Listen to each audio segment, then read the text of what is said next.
हम आपके लिए लेकर आए हैं देश की बड़ी और अहम खबरें विस्तार से और आसान भाषा में, ताकि आप हर अपडेट को अच्छे से समझ सकें। सबसे पहले बात करेंगे बिहार की राजनीति की, जहां नई सरकार के गठन के बाद आज सबसे बड़ा दिन माना जा रहा है। मुख्यमंत्री सम्राट चौधरी को विधानसभा में अपना बहुमत साबित करना है और यही आज की सबसे बड़ी खबर है।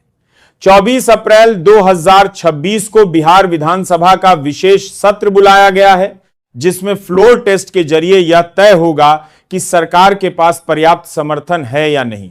अगर आंकड़ों की बात करें तो बिहार विधानसभा में कुल 243 सीटें हैं, लेकिन एक सदस्य के इस्तीफे के बाद वर्तमान संख्या 242 हो गई है।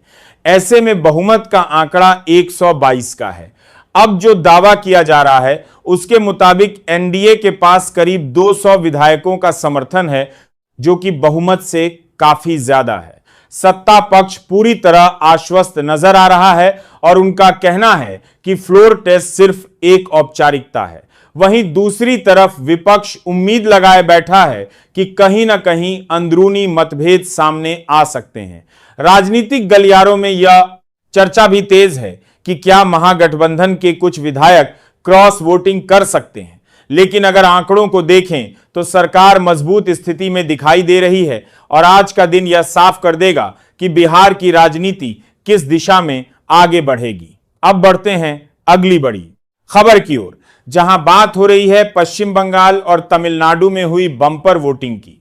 दोनों ही राज्यों में इस बार रिकॉर्ड मतदान दर्ज किया गया है, जिसने राजनीतिक माहौल को और गर्म कर दिया है। पश्चिम बंगाल में पहले चरण के तहत 152 सीटों पर वोटिंग हुई और शाम तक करीब 91% से ज्यादा मतदान दर्ज किया गया। वहीं तमिलनाडु में सभी 234 सीटों पर एक ही चरण में चुनाव संपन्न हुआ और वहां करीब 84% से ज्यादा वोटिंग हुई। अब सवाल यह उठ रहा है कि इतनी भारी वोटिंग आखिर किसके पक्ष में जाएगी? क्या यह सत्ता विरोधी लहर का संकेत है या फिर जनता मौजूदा सरकार को दोबारा मौका देना चाहती है?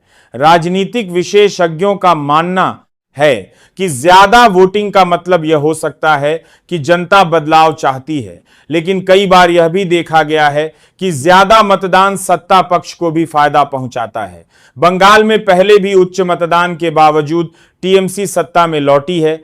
ऐसे में यह कहना अभी मुश्किल है कि इस बार परिणाम किस दिशा में जाएगा।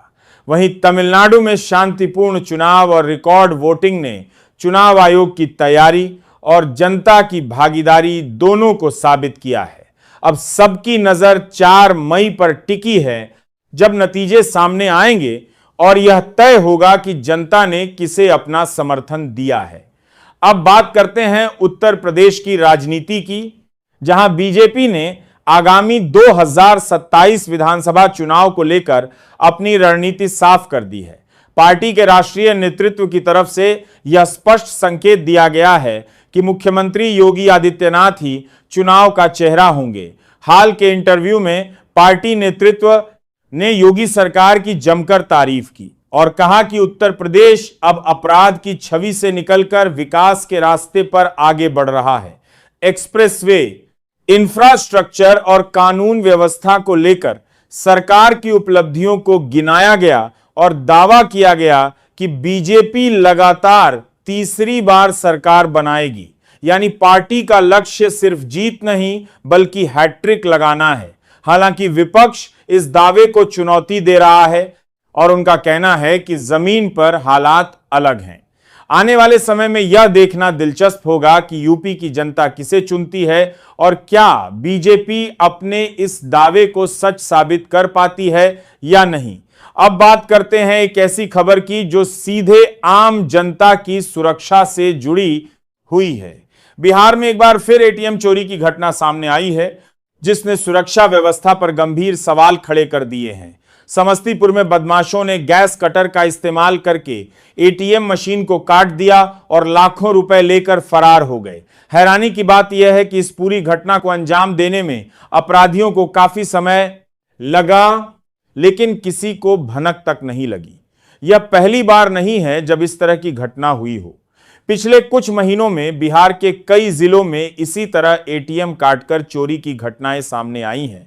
इससे साफ जाहिर होता है कि यह कोई आम चोरी नहीं बल्कि एक संगठित गैंग का काम हो सकता है। अब सवाल यह उठता है कि आखिर अपराधी इतने बेखौफ क्यों हैं? क्या उन्हें कानून का डर नहीं है या फिर सुरक्षा व्यवस्था में कहीं बड़ी कमी है?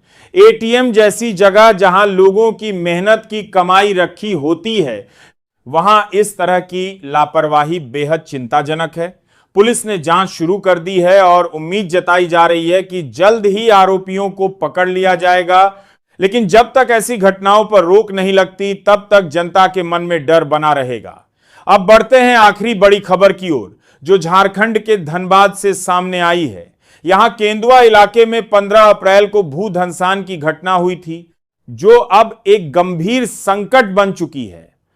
सड़क के बीचों बीच बड़ा गड्ढा बन गया है, जिससे इलाके के लोगों की आवाजाही पूरी तरह प्रभावित हो रही है।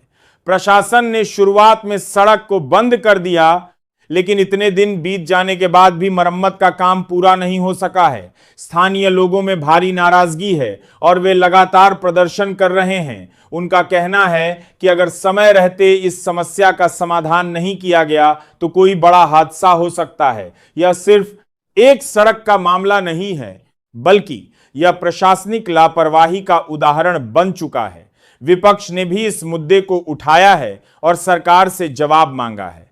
अब देखना यह होगा कि प्रशासन कब तक इस समस्या का समाधान करता है और क्या लोगों को जल्द राहत मिल पाती है या नहीं।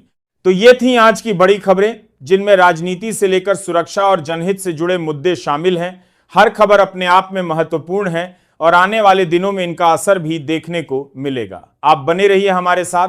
हम आपको हर अपडेट सबसे पहले और सबसे सटीक तरीके से पहुंचाते रहेंगे। धन्यवाद।